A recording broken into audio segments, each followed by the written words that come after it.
Tom, thank you so much for coming to our studios again. Now we're doing some fortune telling, Turkish coffee fortune telling. We're looking into 2012. So at the bazaar. Did you? I remember you drank the Turkish coffee. So now this is what we're doing. There are a couple days left for 2011 to be over and 2012 to start. We have seen the Dow Jones to be volatile, flat sometimes. It was a crazy year past 2011.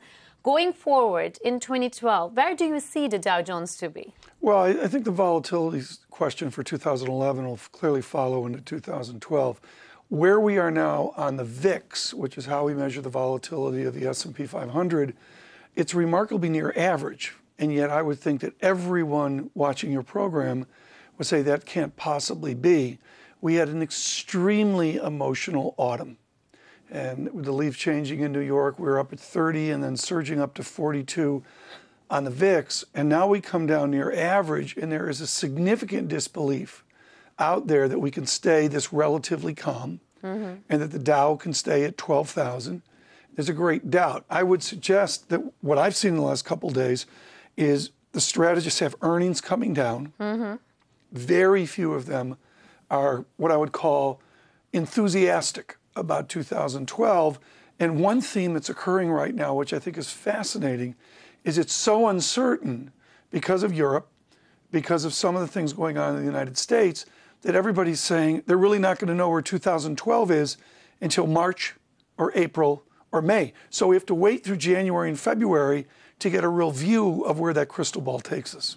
It's good that you mentioned Europe, by the way. The European sovereign debt crisis, ECB interfering and funding to the banks, but that's not enough. 523 banks and the credit program, it's being discounted here in the United States. It seems like even though there's some economic data that's positive, the whole U.S. equity markets are indexed to Europe. The correlation by saying indexed to Europe, which is the right language, is there a light they're all correlated. They're all correlated. Yes. And they're all linked together.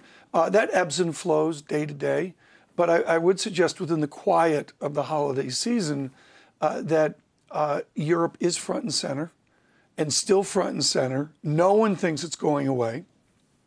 And the only question is, do we get to January 1st? And then after January 1st, what will be those events?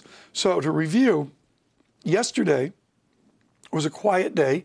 The euro was stable, but very quietly the Italian yields went back up near 7%. And the spread, Italy to Germany, went back out towards 500 basis points. So the tension is still there, no question about that. How about the U.S.? The economic data has been coming. The unemployment claims are down again, much better. Much better data. The Chicago confidence index, it's climbing. But yet, the U.S. GDP, the growth rate is revised down to 1.8. Going forward in 2012, are we going to see more revisions? It is precisely correct analysis. We have very good economic data. And there is a significant body of economists that have what I call relative optimism. Yes. They are looking at the data like unemployment claims, like confidence, and they're saying, you know, this is not bad. Not a recession, maybe not a boom economy, but this is not bad.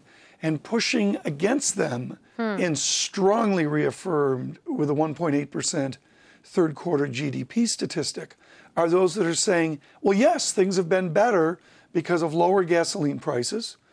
There seems to be some good income generation, but that's going to ebb away in 2012. So the two economic camps are relative optimism. Yes, things are pretty good.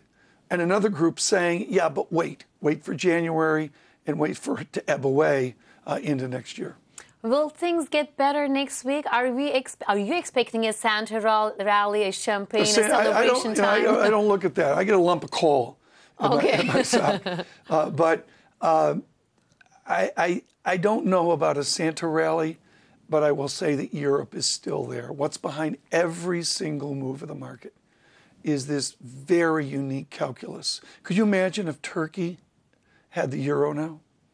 Could you imagine if they were pegged to the euro with the domestic challenges? I mean, it's just unimaginable. Think of the United Kingdom. Imagine if the United Kingdom was pegged to the euro, the challenges they would have. And it's still, that is the front and center issue for next year. Thank you so much. Is there anything that I should have mentioned, but I didn't? I think gold is very, very important. Gold has really come down sharply. All of the commodities have rolled over. There's worry about China, the Chinese indices roll over. Copper has come down a lot. I think gold is a real mystery. Almost without exception, people feel that gold will reaffirm its rally. But there is a mystery to gold next year. There's no question about that.